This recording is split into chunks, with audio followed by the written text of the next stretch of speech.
नमस्कार बंधुरा welcome back to my channel easy recipe. आमरा तो अनेक समय पाउरुटी दिए अनेक किछुई बानिये थाकी बा खेये थाकी, किन्तु एई पाउरुटी दिए खूब सहजे एइभावे एरकम एकटा चिकेन पैन पिज्जा तैरी करा जाए अनेकेई हयतोबा जानेन ना। आर जोदि ना जेने थाकेन ताहले किन्तु आजके आमार एई रेसिपिटी फलो करे तैरी करते पारेन। आर एटा खेतेও किन्तु असम्भव मजादार हय। একবার হলো বাসায় ট্রাই করবেন, ছোট থেকে বড় সবাই খুব পছন্দ করবে। তাহলে চলুন কিভাবে আজ আমি এই চিকেন প্যান পিজ্জাটা তৈরি করি পাউরুটি দিয়ে তা দেখিয়ে দেওয়া যাক। প্রথমে এখানে নিয়েছি আমি এক প্যাকেট পাউরুটি। এখানে আকিজ ব্র্যান্ডের আমি পাউরুটিটা নিয়েছি। আপনারা যে কোনো ব্র্যান্ডের পাউরুটি দিয়ে এই প্যান পিজ্জাটা তৈরি করতে পারেন।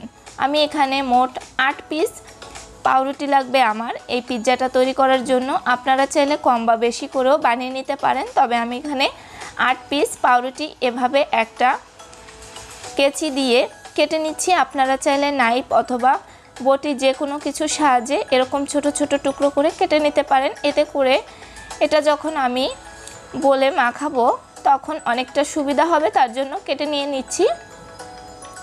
প্রত্যেকটা পাউরুটি আমি এইভাবে স্লাইস করে ছোট ছোট করে কেটে নিচ্ছি। মোট এখানে আমি 8 পিস পাউরুটি এইরকম ছোট ছোট করে কেটে নিয়েছি। দেখতেই পাচ্ছেন খুব সহজে কিভাবে আমি এই কাজটা করেছি। এরপর এখানে একটা বলে আমি নিয়ে নিয়েছি সবগুলো পাউরুটি। এর মধ্যে দিয়ে দিব একটা ডিম। আর ডিমটা অবশ্যই ফ্রিজে যদি থেকে থাকে তাহলে ফ্রিজ থেকে আধ ঘন্টা আগে বের করে রেখে দিবেন। তারপর এখানে আমি 1/3 কাপ পরিমাণ দিয়েছি সুজি, আর দিয়েছি 1 টেবিল চামচ পরিমাণ চিনি, সামান্য একটু লবণ। মিষ্টির ব্যালেন্স অথবা আমি এই পিজ্জাটার যাতে স্বাদটা ভালো হয় তার জন্য এখানে লবণটা ইউজ করেছি। এরপর এখানে আমি 500 গ্রামের মতো গরুর দুধ আগে ভালো করে ঝাল দিয়ে ফুটিয়ে নিয়েছিলাম, তারপর ঠান্ডা করে এখানে আমি ব্যবহার করছি। সবটুকু দুধ আমি একসঙ্গে দিইনি, বারে বারে দিয়ে আমি এরকম একটা সফট স্মুথ ডো তৈরি করে নিয়েছি পিজ্জার জন্য, বা পিজ্জার খামিরটা যেরকম তৈরি করতে হয় সেরকম। দুধ দিয়ে ভালো করে আমি স্মুথ করে এই ডোটাকে রেডি করে নিয়েছি। এবার ঢাকনা দিয়ে ঢেকে 10 মিনিটের জন্য রেস্টে রেখে দিব, যাতে করে সুজিটা ফুলে যায়। আর রেস্টে রাখার ফলেও কিন্তু পিজ্জার ডোটা অনেক সফট হবে। এর জন্য ঢাকনা দিয়ে রেখে অপর সাইডে চুলা একটা প্যানে সামান্য একটু তেল আমি নিয়েছি। এবার তেলটা গরম হয়ে যাওয়ার পর এর মধ্যে দিয়ে দিব 1 টেবিল চামচ পরিমাণ আদা এবং রসুনের পেস্ট। এবার ভালো করে নেড়েচেড়ে এটাকে একটু ভেজে নিব আমি। আদা রসুনের কাঁচা গন্ধটা চলে যাওয়ার পর এর মধ্যে আমি 1/2 কাপের মতো চিকেন একটু স্লাইস করে কেটে নিয়েছিলাম। এবার এই চিকেনটাকে আমি একটু ভেজে নিব। এবার এই চিকেনের মধ্যে 1/2 চামচের মতো লবণ, 1/2 চামচের মতো গোলমরিচের গুঁড়া, 1/2 চামচের মতো সয়া সস এবং সামান্য একটু অরিগানো দিয়ে ভালো করে নেড়েচেড়ে এই চিকেনটাকে আমি ভেজে নিব। আর যেহেতু সয়া সসে লবণ থাকে তাই বুঝে শুনে দিবেন। আর চিকেনটা যাতে ভালো করে সিদ্ধ হয়ে যায় তার জন্য ঢাকনা দিয়ে ঢেকে রেখে দিয়েছিলাম। আর এই চিকেনটা আমি পিজ্জায় ব্যবহার করব।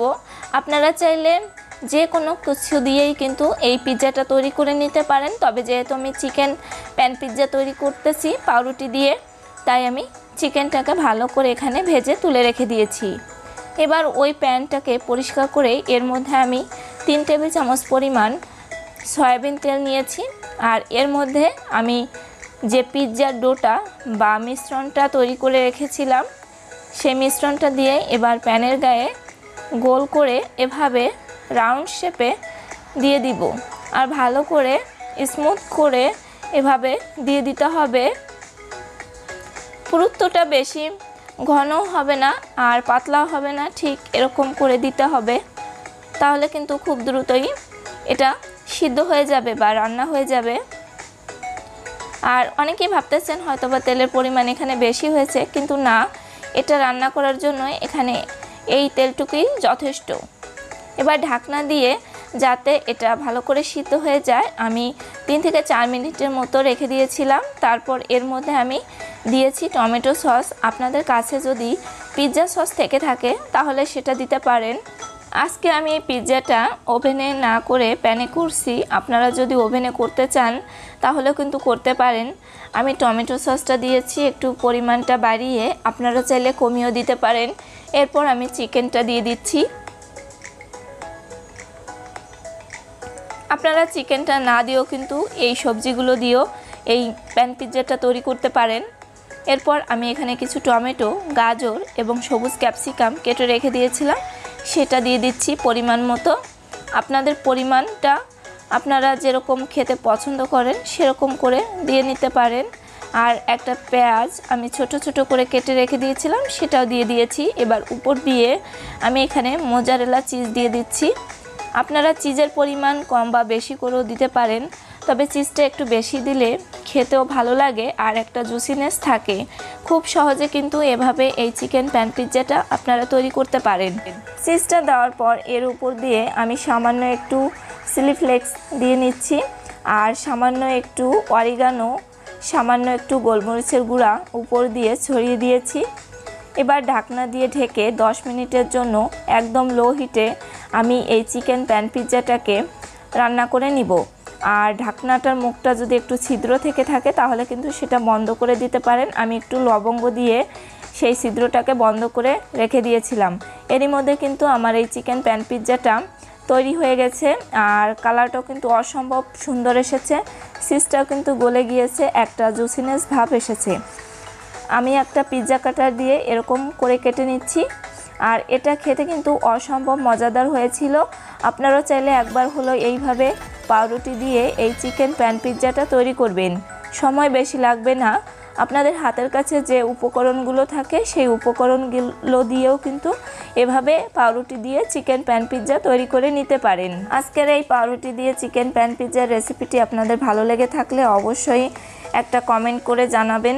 ভিডিওটিতে একটি লাইক দিবেন, শেয়ার করবেন এবং ইজি রেসিপি চ্যানেলটিকে সাবস্ক্রাইব করে পাশে থাকা অল নোটিফিকেশনটি অন করে রাখবেন এবং ফেসবুক পেজটাকেও ফলো দিয়ে পাশে থাকবেন। ধন্যবাদ সবাইকে।